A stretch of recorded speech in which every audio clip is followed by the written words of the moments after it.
First thing we want to do is jack the vehicle up, put it on jack stands, we'll pull our tire off.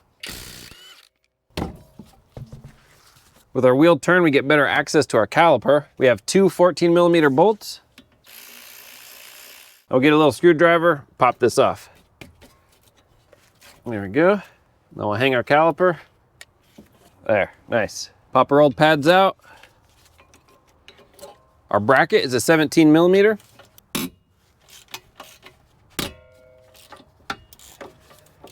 We'll set this aside. Now we'll take off our old rotor. A few good hits with a hammer. All right, it's loose. I'll just hit it from the back a little. There we go. Now we want to clean off our hub surface. I'm using a flat screwdriver just to break off the heavy stuff. Not much heavy stuff. And I'll take a drill with a wire wheel to get the rest. Put my catch pan underneath. Just spray it off with some brake clean. Wipe it off. There, perfect. Now let's prep our rotor. So our new rotors come with a protective coating for storage. You just want to take some brake clean, spray it off, and wipe it down. Just get as much as you can. All right, that's it. Let's install it. If you live in an area that deals with a lot of rust, we could put a corrosion inhibitor on our wheel hub. You can either use a copper anti-seize, just a light film all around, or a product called fluid film. Either way is up to you. Then we'll put a rotor on. Put one of the lug nuts back on the bottom just to hold the rotor in place for us. There we go. So next we want to install our new hardware. It's up to you, but if you'd like, you could put a little bit of caliper grease under the hardware, just in these little slots, just as a little corrosion inhibitor. Do that to the other side. Doesn't take a lot, just a little. And then we'll take our hardware, put it on, push it in. What I like to do to make sure it's in all the way is just take my flat screwdriver and just push on it. Now this is a new bracket, so it fits in really nice. But the old bracket, you may need to push it in with the screwdriver. Pop this on just like that, and we'll install it on the knuckle. Put in our bolts. Tighten these down.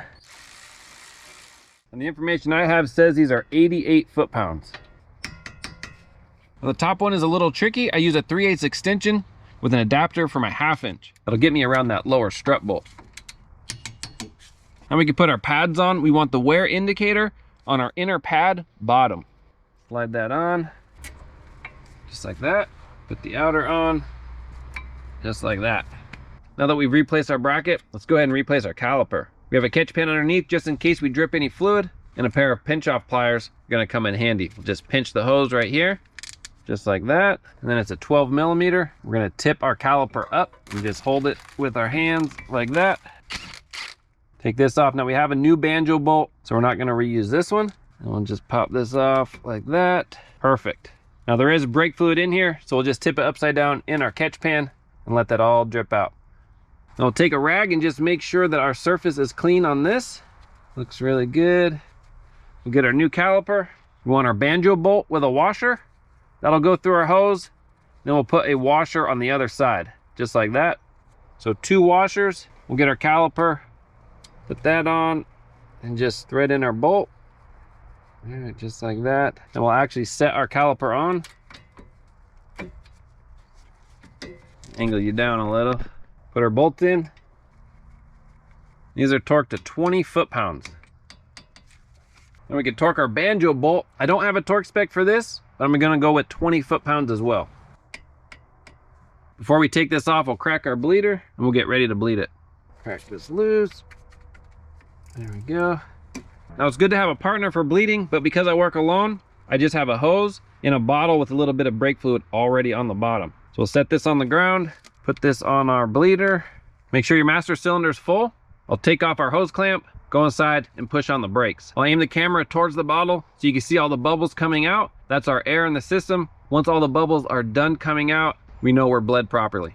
Oh, that sucks, my battery died. We did get all the air out. It took about 30 pumps, and I'd pump the brakes 10 times, go back, double check the master cylinder, top it off, and then 10 times, top off the master cylinder 10 times. We have no more air coming out. So we are bled, nice. I'll tighten this up, there you go. Take our hose off, spray this down with brake clean. Wipe it off. Now we'll go inside, pump on the brakes again really hard. You can even start the car this time. And we want to come back out and just make sure we're not leaking around the hose or our bleeder. And that's it. We got everything torqued down. We'll throw our tire back on, fill up our master cylinder, take it for a good test drive. All in all, not too bad. Now, if you do have a partner, that is the best way to bleed the brakes. You have someone inside, pump the brakes 5 or so times until it gets nice and solid. And then you have a person on the outside, crack it loose, and that'll force all that fluid out with the air. The pedal will drop to the floor on the inside, tighten it up on the outside, do it again, and then you just go back and forth, and that bleeds the brakes. Now, I do work alone. This method has been awesome for me. I haven't had any issues with air left in the system. So I'll leave that up to you. I have parts and tools in the description. If you have any questions, comments, post down below. See you on the next one.